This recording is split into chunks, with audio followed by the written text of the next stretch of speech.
आज मैं आपको इस ई रिक्शा लोडर के बारे में बताऊंगा कि इसकी बैलेंस रॉड टूट गई है।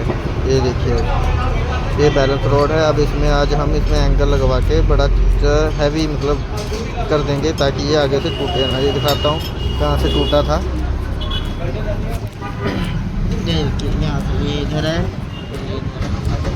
इसका होल बड़ा होने की वजह से इसको एंगल लगवाएंगे इस पर ताकि ये पूरा सेफ रहे और टूटे ना और ज़्यादा से ज़्यादा हैवी वजन उठा सके।